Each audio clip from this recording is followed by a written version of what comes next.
현직 시장도지사가 국민의힘인 지역에 대해서는 현직 도지사와 시장은 그대로 있고 현직을 제외한 나머지 분들끼리 경선을 해가지고 현직하고 최종적으로 마지막에 이렇게 붙게 되는데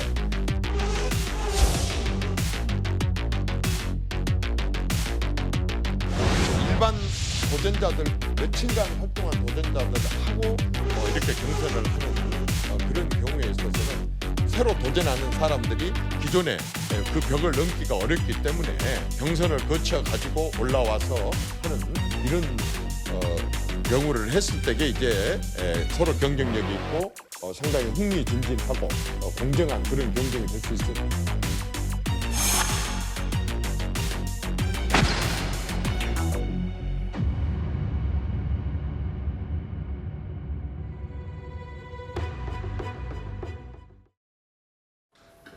자, 6.3 지방선거 이제 오늘로 89일 앞으로 다가왔습니다.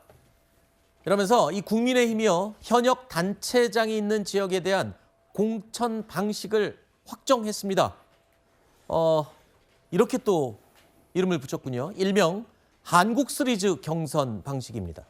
현직 단체장과 예비 경선에서 승리한 도전자가 1대1 타이틀 매치로 승부를 보는 겁니다. 그러니까 이긴 사람이 올라와서 더 센 사람이랑 붙는다. 뭐 이런 말인 것 같은데 이게 뭐 어떤 효과인가요? 이게 어제 잠깐 얘기했던 복명가왕식 방법과 뭐 또 다른가요?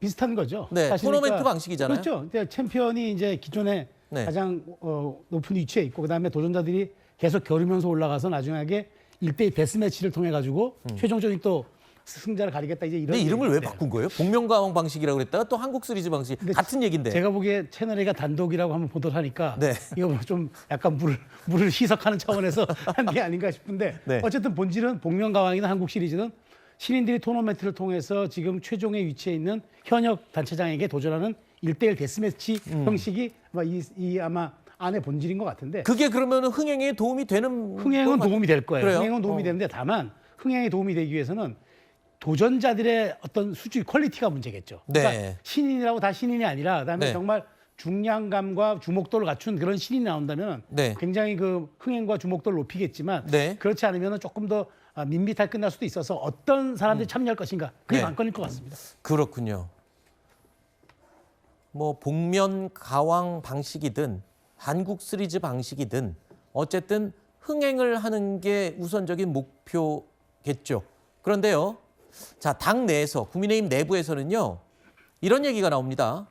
지금 이 한국 시리즈 방식 경선 토너멘트 형식의 이 방식이 지금 현역 오세훈 서울시장 입장에서는 불리한 방식이다라는 비판이 나오고 있는 겁니다. 이정현 공천관리위원장은요. 도전자와 현역 모두에게 유리한 방식이다라고 밝히고 있는데 대변인님 이거 누구 말이 맞는 거예요? 누가 유리하고 불리한 거예요 이게? 그래서 코리안 시리즈 방식이면 네. 원래는 먼저 기다리고 있는 1위 팀이 유리하죠. 네. 당연히 뭐 2, 3위 팀이 그 페널티 레이스 마치고 포스트 시즌 거치면서 그렇죠. 체력적인 부담을 겪게 될 테니까. 근데 지금 오세훈 시장은 저는 일정 정도는 본인에게 불리한 제도라고 하더라도 네. 그 불리함의 정도가 크지는 않다고 보거든요. 이 정도면 감내하고 네. 받아들이는 게 좋을 것 같아요. 왜냐하면 오세훈 시장 과거에 뭐 공천관리위원장이나 당에서 경선 기회까지 주지 않으려고 하는 것 아니냐 이런 네. 식의 메시지로 읽은 경우가 많은데 적어도 경선 그리고 뭐 완전히 동등한 기회는 아니라고 하더라도 네. 총선의 기회를 충분히 주잖아요. 그런 측면에서 본다면 일정 부분은 감수해야겠죠. 네. 그러니까 뭐 감수해야 될 방식이다. 뭐 특별히 뭐 불리할 건 없다는데 김진욱 대변인도 그렇게 보시나요? 지금 오세훈 시장 입장에서 볼 때는 오 시장 입장에서 보면 좀 상대적으로 좀 불리한 측면이 분명히 존재합니다. 아, 그래요? 왜냐하면 오세훈 시장이 현역이기 때문에 마지막 결승점에 먼저 가 있는 것이다라고 지금 얘기를 하고 그렇죠. 있지만 네.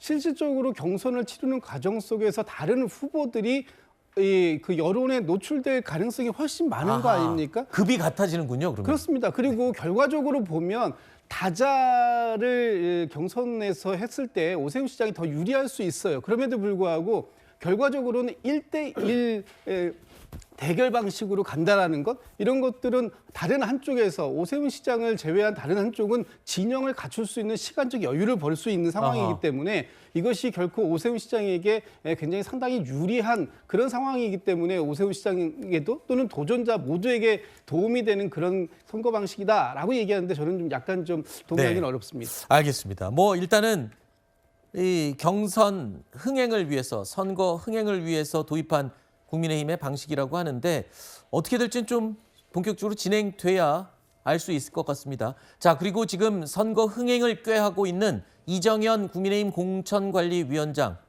최근까지 어떤 단호한 각오를 표현하면서 일종의 전투복이라고 해서 국방색 자켓을 입고 다녔죠.